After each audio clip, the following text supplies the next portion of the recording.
being character, right? So these are things it cannot be taught. Okay, so these are things which is shared from our past learnings and experiences.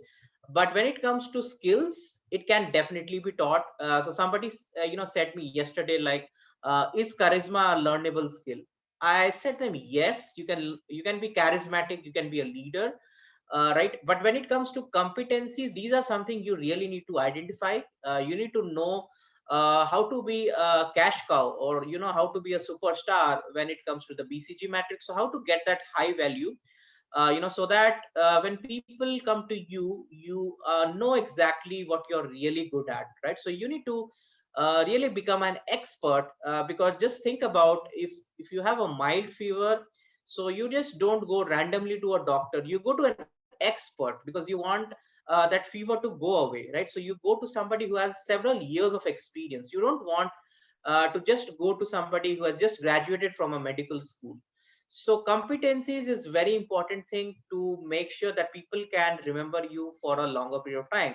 Let's just give an example of McDonald's. Okay, so McDonald's, for example, people think like, okay, McDonald's means it's known for French fries, or it's known for items like something like cheeseburgers or stuff like that. But honestly speaking, McDonald's business is more about real estate, right? So they care for the location where they actually set up their store. So everyone has competency. You need to figure out what's your competency, so that you can deliver a high value to people with your available skill sets, right? So make sure you definitely work on all these three factors. Next important thing I find right now on LinkedIn and even on social media profiles, even you go to places like Facebook, Instagram, people really want to know what's trending. Okay, so they really want to think about how to tweak or implement the same. But here's the fact, okay, don't go just because people are doing something, but have your own originality. Add something to on that to top of it. So, for example, people are searching right now, what is the best investment they can do in terms of stock market, or what are the best investment they can do in cryptocurrencies. So you need to really write content on that, because that's what is trending, right? And how do you make money, or how do you make physical presence from that, is maybe offering a service. So for example, if it's a media agency, they're looking for a content writer, or they're looking for somebody like a copywriter. So you could write copies on LinkedIn. That's what we call as social media copywriter, and then start to approach some of the media agencies, to get a little bit of information about what they really want. So if you know what's trending, I can be giving you a full assurance that you'll definitely get a lot of clients that way.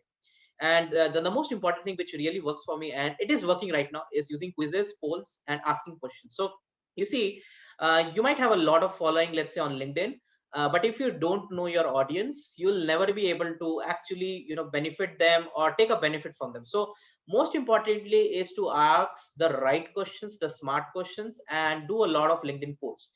So when I do a lot of LinkedIn polls and quizzes, I give something like a bait. Sometimes I give a productivity hack, or sometimes I ask them to tell them their problem so I can solve that. So that is something you also really need to do on your social media profile, because people really want value in advance. So get to know people by asking them the right questions. Next important thing is to build communities. So I have found people, a lot of introverts telling me like, I can't start a group, or I can't make a big public gathering kind of thing on an online version. So how do I build communities, because I can't tell people to join places.